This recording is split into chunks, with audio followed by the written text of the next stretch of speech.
Kita nak tanya soalan daripada beliau juga, sebab sekarang ni kita tahu PKP akan dah dilanjutkan, bermaksud bazar Ramadan bukan mungkin, memang tidak ada. Berebut orang nak buat e-bazar dan sebagainya, tapi masalahnya terdapat ramai usahawan di luar sana telah menempah membeli barang-barang yang untuk dijual ketika bazar Ramadan. Benar jangkaan beliau, jangkaan usahawan ni akan ada bazar Ramadan. Tiba ada masalah sebegini, barang-barang tak dapat dijual, barang-barang jadi aset yang tak boleh dijual. Jadi mereka memerlukan bantuan, pinjaman ke, penggeran ke. Jadi ini yang kita nak balik semula pada topik asal kita. Mungkin tuan-tuan kita boleh beritahu apakah package yang sesuai untuk mereka mohon, dan adakah blacklist pun boleh mohon. Yang ketiga, bank-bank ataupun institut kewangan mana yang sesuai dengan kategori usahawan atau industri yang usahawan ceburi. Sebab kadang industri usahawan ni banyak, ada yang jual makanan, jual pakaian kan, ada event. Jadi mungkin boleh terangkan lebih lanjut tentang industri dari segi bantuan yang diberikan, khususnya dalam bantuan upah lah. Kalau tuan-tuan tengok yang seperti mana yang tadi Presiden beritahu, 1,200 yang diberi itu adalah merupakan kalau kita lihat dari segi peraturan undang, ialah merupakan gaji minima yang telah ditetapkan oleh kerajaan. Jadi kalau kita di bawah daripada 1,200, maksudnya kita telah pun melanggar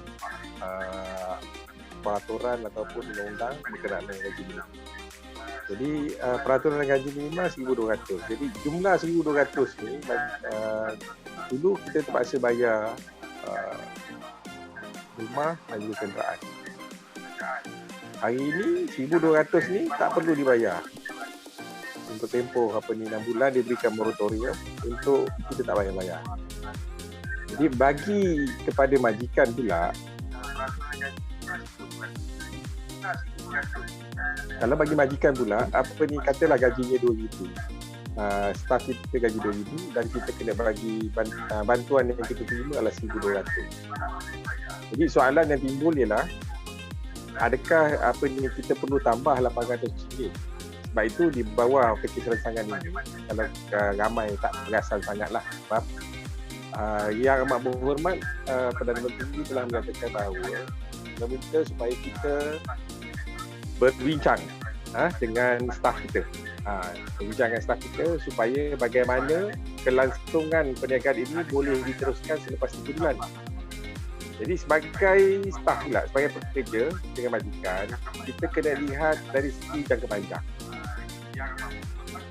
Kalau kita lihat pada situasi sekarang, semua orang sibuk, kata saya perlu mendapat bayaran penuh dan sebagainya. Tapi kalau cuba bayangkan, selepas 3 bulan anda tak ada kerja, mana yang anda nak? Supaya di sinilah wujudnya yang dipanggilkan keharmonian dalam industri itu penting. Sebab ramai yang rasakan saya ada hak sebagai seorang pekerja, tapi perlu diingat juga pada masa yang akan datang, adakah kita hanya akan tamat selepas 3 bulan atau kita nak sekurang-kurangnya dapat dilanjutkan sehingga 3 bulan. Okey, terima kasih. Right, jadi kembali balik tadi, kalau kita lihat tadi kat mana kita punya bantuan tadi, inilah yang dikatakan diminta oleh Yang Amat Berhormat supaya majikan dan pekerja berunding.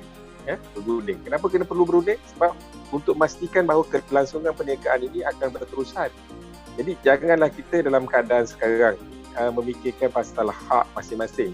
Sebab mesti ingat, kita sekarang berada dalam keadaan yang sukar, yang situasi yang mana tidak pernah dialami oleh kita selama kita hidup. Mungkin datuk nenek kita pernah alami sebab peristiwa wabak ni sebenarnya berlaku secara berulangan. Kalau kita lihat secara tak langsung ia berlaku setiap 100 tahun.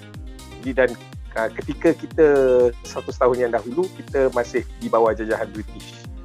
Jadi perkara ni mungkin tidak menjadi satu bebanan atau satu pemikiran yang dilakukan oleh orang Melayu itu. Sebab kita kebanyakannya dalam pertanian. Jadi bagi orang yang duduk di kampung, benda-benda ni tidak terasa. Tapi pada hari ini, bila selepas kita dah beransur merdeka dan sebagainya, kita dah maju, kita dah berada di perbandaran. So mereka yang berada di pembandaran menghadapi bahawa kelangsungan kehidupan bukan berdasarkan pertanian saja, tetapi kelangsungan kehidupan berdasarkan kepada upah yang diterima. Oleh yang demikian, kalau kita lihat juga satu kebaikan yang dibuat oleh kerajaan kita yang kalau kita pandang ialah memperkenalkan EIS, iaitu Scheme Insurance bagi mereka yang diberhentikan kerja. Jadi ada dua pilihan di peringkat majikan sebenarnya. Majikan boleh memilih untuk memberikan cuti tambah gaji sepanjang tempoh PKP ataupun sepanjang tempoh 6 bulan bagi memastikan kecairan syarikatnya boleh terus hidup. Ya. Nombor dua yang boleh dilakukan adalah dengan meneruskan pembayaran upah tapi dengan disubsidi, dengan diberikan bantuan oleh kerajaan. Sebab syarat untuk mendapatkan bantuan upah subsidi ini oleh kerajaan kepada majikan adalah syarat dia selepas 3 bulan mesti retain lagi pekerja ni. Jadi kalau nak retain pekerja ni bermaksud majikan terpaksa membayar upah harian. Sebab tu Yang Makmur Perdana Menteri menyatakan di bahagian perenggan bawah akhir lah, dia mengatakan bahawa dia memberi kelonggaran supaya meminta majikan dan pekerja berbincang dalam kerangka undang-undang yang ada. Sebab nak memastikan bahawa proses kelangsungan perniagaan ini dapat berjalan 3 bulan seterusnya. Ramai orang ingat bahawa PKP ini hanya 3 bulan. Bagi pandangan Dewan, kita rasa PKP ini akan berterusan sehingga hujung tahun pun. Ya. Cuma pergerakan itu bagi tempat-tempat tertentu dan ada tempat yang dapat kebebasan tapi penjarakan sosial itu tak berlaku. Jadi cuba kita bayangkan bagaimana kita nak buatkan perniagaan berdasarkan penjarakan sosial yang begitu berbeza sekali dari kelaziman yang biasa. So the new way, the new norms, kelaziman. Bagaimana kita nak membeli barangan di kedai runcit yang perlu ada penjarakan 1 meter. Hari ini kita sendiri semasa PKP ini, kita pergi beli barang pun dekat kedai nak kena beratur. Sebelum ni masuk supermarket, semua masuk supermarket saja. Sekarang tak, you nak masuk supermarket kena beratur, ambil nombor. Jadi bermaksud corak perniagaan juga akan berubah. Maksudnya majikan kita akan berubah dan cara kehidupan kita juga akan berubah. Dan tak pernah dalam kepala otak kita bahawa hari ini kita tak perlu pergi pejabat untuk kita lakukan kerja. Kan? Rupanya pekerjaan boleh dilakukan di rumah. Kita cuma dengar perkara ini berlaku di Eropah di mana, tapi tidak berlaku di negara kita. Tapi pada hari ini, kan, sejak daripada 18 bulan Mac yang lalu, perkara ini telah mula dilaksanakan secara paksa, sama ada kita suka atau tak suka. Jadi kita boleh lihat sebagai seorang majikan, kita semua banyak majikan dalam konteks usahawanan, kita banyaknya majikan, kita telah dapat melihat bahawa seberapa banyak benda yang sebenarnya yang kita boleh aturkan daripada rumah. Dan ini juga akan mempengaruhi bentuk upah yang kita nak bagi. Jadi kalau dulu orang rasa perlu pergi pejabat 9 sampai 5. Kan, mendapat upah dia berdasarkan kepada pejabat dia 9 sampai 5. Maka hari ini mungkin majikan tak boleh tentukan berdasarkan kepada pencapaian dia. Jadi kalau dulu dia pergi kerja pun dia menanguk dekat kerja dia atau dia mengulur masa kerja dia, majikan tak tahu. Sebab majikan nampak dia datang bekerja, kan? Tapi hari ini apabila majikan duduk di majikan, dia buat benda, majikan perlukan perkara itu datang kepada keputusan hasilan daripada. Itulah sebenarnya pekerjaan. Kan? Kita melihat kepada hasilan, productivity. Itu yang kita kena fikirkan pada masa akan datang. Jadi bagi soalan yang menyatakan bahawa bentuk bantuan upah yang kita bagi oleh kerajaan adalah untuk memastikan bahawa kelangsungan perniagaan boleh berlaku di peringkat mikro lagi. Sebab tu bila kerajaan menetapkan bahawa mereka yang mempunyai 76 ke bawah dapat 3 bulan. Saya rasa dah jumlah yang dia dapat tu 1,200 itu adalah amat menasabah sekali. Sebab jumlah PKS yang terlibat adalah lebih kurang 60% daripada jumlah keseluruhan PKS.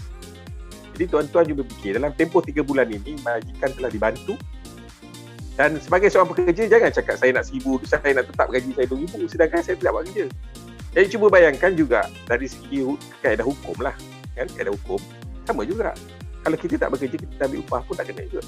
Kan? Sebab pembayaran upah tu dari segi perundangan adalah berdasarkan kepada apa yang kita lakukan.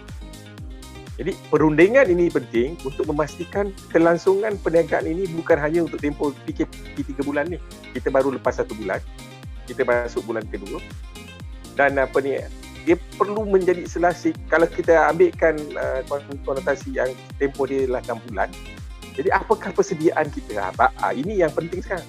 Apakah persediaan kita? Adakah kita sentiasa ingin mendapatkan bantuan, ataupun bantuan ini perlu diberikan kepada semua secara pukul rata, ataupun diberikan kepada sektor-sektor tertentu?